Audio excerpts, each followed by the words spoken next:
it's Lee, and I'm here with another pizza review. And this is a pizza brand I've never heard of, but this pizza was available through Walmart. It's a gigantic box that doesn't even fit in frame, so hopefully it doesn't go super wide like the first one that I did recently. It's called Resto. If I squish the box, you can kind of read it. Resto Pizz. I don't have a nice way to say this. It's pizza, but I don't think it's Resto Pizz. I think it's Pizz. Whatever. It's French. This does appear to be a French brand. Up in the corner here it says Les Aliments Bégin, which I've never heard of, but that's French for something French. Or Bégin Foods, I should say. This pizza weighs a ton. So it's 815 grams. I think this is the heaviest pizza I have ever purchased and reviewed. And this is a plain pepperoni and cheese pizza. I'm going to look at the instructions really quickly and see what we see on the back here. Just to confirm, it is in fact a Quebec company. They lead with French on the box, and this says it's from a town called Saint-Prosper de Dorchester. So it's a mix of languages there. That's cool. What are the instructions? Conventional oven, 425, 15 to 20 minutes. Okay, that sounds reasonable. Nothing particularly weird. Looks like you put it directly on the rack. Oh, sorry, there's cardboard that you put it on, and then you put it directly on the rack for the second half. So they want you to crisp up the crust. All right. This is looking promising. I'm going to take it out of the box and show you what it looks like in 2 seconds. But I'm intrigued. It looks like a thick, thick crust. Let's take a look. Right. Here's the pizza outside of the box. And I've got to say, I'm pretty impressed by the amount of cheese on here. It's laid pretty thick. And it's weird. Some of the cheese is kind of like these little thin strings of mozzarella. And maybe it might just be two different types of cheese, but it's clearly like a processed little thin string of cheese. And then the other thing is like a larger flat noodle. It almost looks like a fettuccine noodle versus a spaghetti noodle. So that's intriguing. The sauce has a nice deep color on it, a little bit deeper than I expected. And there's plenty of crust on there. But it's not like exaggerated. This is the only spot where there's a ton of it. Everywhere else it's kind of reasonable.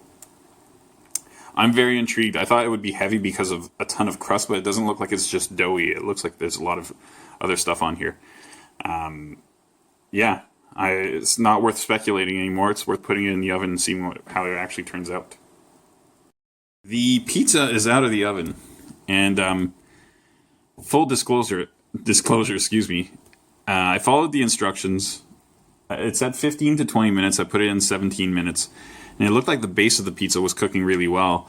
But the top was still a little bit just melty rather than actually baked. So I put it under the broiler, and then I got a little distracted talking to my roommate. So it got a little bit more brown than I normally want. But it kind of looks almost perfect. Like I actually like it a little bit more crispy, if anything. So did I follow the instructions to a T? No. Do I think I'm pretty much safe with what I've done? Yes. I felt the crust a little bit, and it's not as crispy as you'd think. It's actually soft in certain spots, which is really nice. This is the puffiest piece. Over here, there's much less. So let's go ahead and cut into this and see how it feels. I don't know. It doesn't feel too bad. That's promising. The crust certainly did puff up a lot. So the cheese kind of went to the center, but there still seems to be a fair amount of cheese. It wasn't like an optical illusion. I think the center of the pizza is still thick enough. I'm wondering which... I guess I'll try this piece, which has a little bit of the soft crust and a little bit of hard crust or something like that. This is cutting okay. This little bit's going to be difficult, but other than that, not bad at all. All right, it's time to try this thing. I'm actually looking quite forward to it. I hope it lives up to the initial looks of it, but we'll see. And here's a little piece of crust that fell off. I'm going to get rid of that. before I forget. Good. All right, I'll be back in a second. Right, I am ready to review this. One thing of note is that this is a pepperoni on bottom pizza versus pepperoni on top, which most pizzas are, at least as far as frozen pizzas go. I prefer pepperoni on top in general, just because I like the kind of crispy edge you get on a pepperoni. Also brings out the salt a little bit more. What I will say, though, is that this pepperoni on this pizza is larger pepperoni. It's kind of like that, almost that sandwich meat type pepperoni you can get from sub places or even from a grocery store. And it's actually quite flavorful, and they put a lot of it on here. It's like, it's hard to show, but if you lift this cheese up, there's pretty much pepperoni everywhere. There it is, 2 slices thick. And it's really a decent flavor. I don't mind it at all. I thought it was going to be really, really cheesy. It's not, but it's a reasonable amount of cheese on here.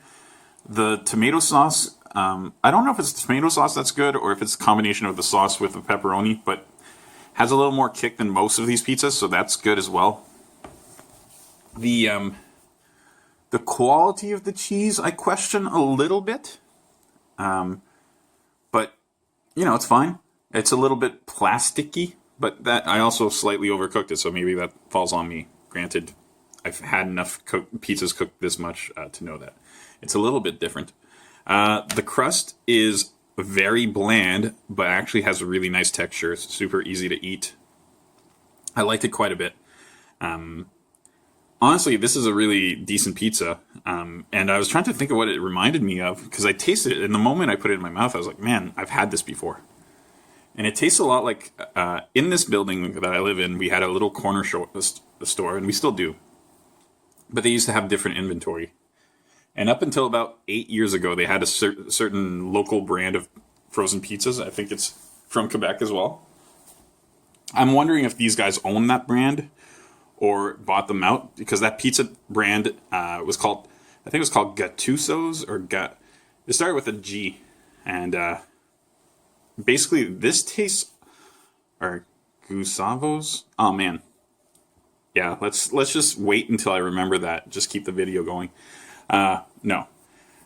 Basically, this tastes exactly like that pizza. The pepperoni is different, but everything else is exactly the same. And I'd be surprised if they aren't somehow linked. They taste exactly the same, and it was never the best pizza, but it was what was available to me for a long time. So I'm super nostalgic for this. I enjoyed this more than I think most people would. I think my rating, if you're considering my rating to buy this pizza, you should lower it by 0.5, because I'm tempted to give this, I think I'm going to give this an 8, an 8.0. I was tempted to even give it an 8.5, but the pepperoni being on the bottom is the only downfall. I wish there was some pepperoni on top. I wouldn't mind if there was both, to be honest with you. They put enough on the bottom. They could have probably spread some on top. But yeah, this is super nice. It's good, but I'm very nostalgic for this flavor. I haven't had something that tasted like this in a long time. All right. Thanks for watching.